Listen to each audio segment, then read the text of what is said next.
Jonathan. Yes, you saw the thumbnail, and unfortunately it's true. My storage unit, actually the entire storage facility, was burglarized.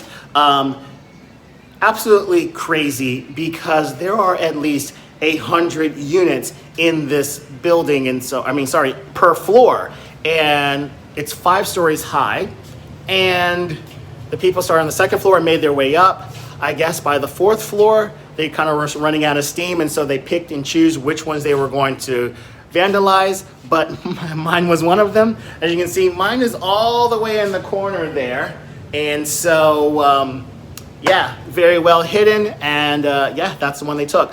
I am thankful though, because the only thing I lost was a new cordless drill that I just bought. Other than that, the only thing else in my storage unit is a bunch of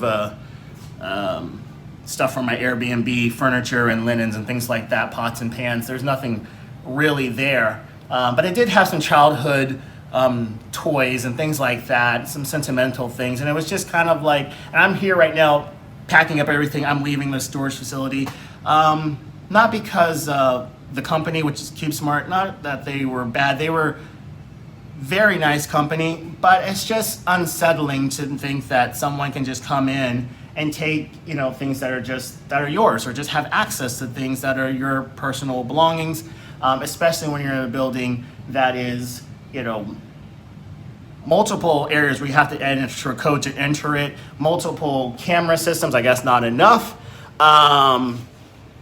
But this is not a cheap area. I'm in Aventura, and for those of you who don't know, Miami, it is one of the wealthier cities. I'm in my storage facility right now, and I've got a skyline view here from your storage facility. So this is not a cheap place to store your things. I feel bad for the people who did lose things, because just the nature of the people in this area, for sure they got away with some really good things. So I wanted to make this video to show you guys exactly what you need to be looking for when you're selecting a storage unit and facility. And this video is not just because of this incident. Actually, before I was here, I had a storage unit downtown Miami at a U-Haul, and I specifically remember watching the homeless people drag an extension cord from the hallway into their unit. They were sliding it right up under the door here, and they had a electronic burner, and in there they were cooking, and they were changing clothes and everything. And I watched them do this because I was actually in my storage unit moving to a larger one because I needed more space on the other side. Well, 2 weeks later, I get a call from U-Haul, and they say, oh, we just want to let you know everything's being taken care of, and if you need anything else. I'm like, what are you talking about? They said, oh, you didn't know there was a fire in the building. I went down, the place smelled like smoke. There was water damage, still water dripping all over the place. I'm like, you gotta be kidding me. And so, yeah, I left. I came here thinking this property is a lot more secure, but still, you know, this happens. You know, shit happens everywhere. It doesn't matter the neighborhood, but my problem with it all is that there are over 100 units per floor. I'm on the 4th floor, and like every single one of them nearly have been burglarized. And these people are in here for a long time, or they just had a ton of people working at one time getting everything out as quick as possible. Either way, there should have been more alarms going off. There should have been the police here a lot faster. There should have been something. And so for me, I'm not giving them any more of my money. I'm gonna take my stuff out of here. I'm gonna take it to my friend's storage, actually. I'm gonna show you the difference why. Mainly is because of the locking mechanism, and I guess that's where we'll start, so you guys can see one of the first things that I should have been aware of, but nobody talks about this stuff, which is why I'm making a video for you, so that you know. Okay, so this is my unit. As you can see, it's in the corner here. But this is what they were doing. They were sticking a pry bar in here and opening it up so that they could bypass even having to have this lock. And now, this is flimsy, you know, alloy metal. This is aluminum metal, you know, so this can be easily pried open, and that's what they were doing. And they were doing it to every single one. Let me show you another one here that has huge damage to it, and many of them do. Look at this. So they were prying it open and then prying it from the bottom, and then just, you know, opening the whole thing up. It wasn't like they were reaching in. I mean, when you have bypassed this latch, the whole thing just opens up. So I'm actually on my way to my friend's storage facility And their locking mechanism is not like that. It's actually reinforced. And I'll show you that when we get there. But before that, I want to talk to you about other things that you should be looking at when you're looking at a storage unit. Number one, the latch. Look at how it's reinforced. If there is some reinforcement, double latches, double locks, that's everything you can put on there is good. This one allows you to put two locks on it, but just because that's there doesn't mean anything, because if the latch is not reinforced, then it doesn't matter. It can open anyways. So the latch is number one. Number two is about the cameras and where they're located. Try to select a unit that is in direct eyesight of the security camera. I saw that the burglars really didn't mess with the units that were in front of the security camera, but there's only one security camera on this entire floor, and that is unfortunately pretty normal for storage facilities to not have cameras on every floor. Some of them don't even have cameras in the elevators, but for your own security, try to find a unit that has as many security cameras as possible. Also, of course, you want to make sure you're in a building that is air conditioned and things like that, and that doesn't have direct access to outside. So a gate is nothing. Make sure you're in a building where you have to input your code multiple times to get to where you want to go, okay? To get to your floor. Speaking of floors, you want to be as high as possible. So in this building, the lobby's on the first floor and the storage units actually start on the second floor.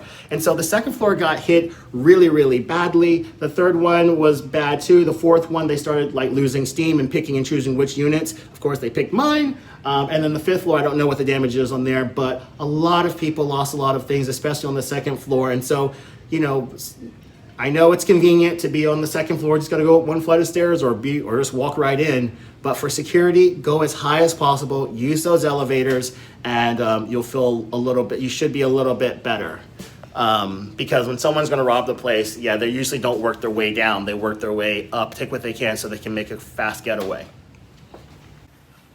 I'm gonna show you guys all the units that have been burglarized. This one, everything with a yellow tab, this one, not that one. This one, this one, this one.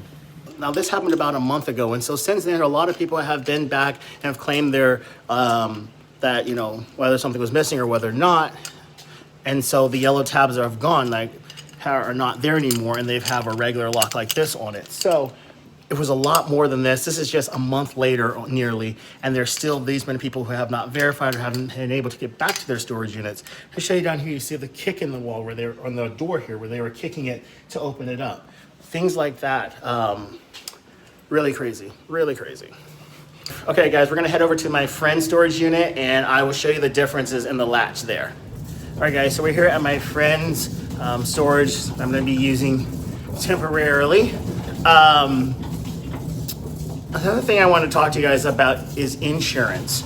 I had insurance on my place, and a lot of storage facilities actually won't even let you rent with them without insurance. So it's important to do that. If the storage facility says you don't have to have insurance, just get it anyways. And if you're on the fence thinking, do I need it, do I not need it? Think about, would you be okay if everything in your storage unit was just gone? If someone took everything, would you be okay? Is it just papers in there or sheets and blankets? Would you be okay with that? Or is it something of value, even if that is just sentimental value? So it's not expensive, but it is important to have it. So again, most places won't even let you rent. No reputable place lets you rent without it anyways. But you may think it's a ripoff, but think about what just happened to me. Luckily for me, it was just a drill that was gone. It was an $80 drill. I did claim it on the insurance, but I don't know what that process is like, how long it's going to take them to get it, and if they don't ever do it, oh well, whatever, shit happens. But if it was something more valuable, of course I would be furious. So anyways. All right, guys, so we're here at the storage unit, and I wanted to show you about the reinforcements of the latches. Remember that the wall of the latch was on this. This is the same material. I believe this is just aluminum that was at my place. However, it's got this panel here. This is a lot more reinforced. In fact, you can't really even bend this because the screws are so close together, there's not much give in it. And so this latch here goes in behind here and into this panel here. And so getting this open, a lot more difficult than what we saw on my unit. I'm going to show you on this other side here too. This one, while it doesn't have that metal strip, this is a thicker piece of metal. And actually there is a strip. It's just behind there, right there. So getting this open is going to be much more challenging than how easy it was for the people to break into my storage facility. So yeah. As far as getting in and out of the building, the process is exactly the same here as it is in mine. There's an elevator, there's a code for the elevator, there's a code to get into the building, there's a gate, there's a code for the gate.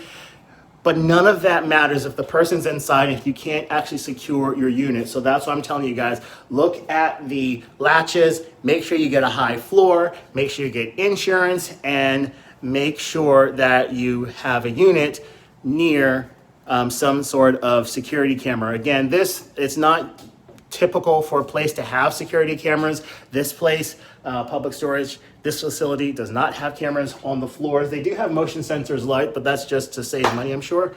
But yeah, I mean, if it's not available, it's not available, but you know, you can do some of the other things that I was suggesting. All right, guys, that's it. I hope this video helped you. Hope you have a great day. Be sure to like and subscribe, and I'll see you guys in the next one. Later.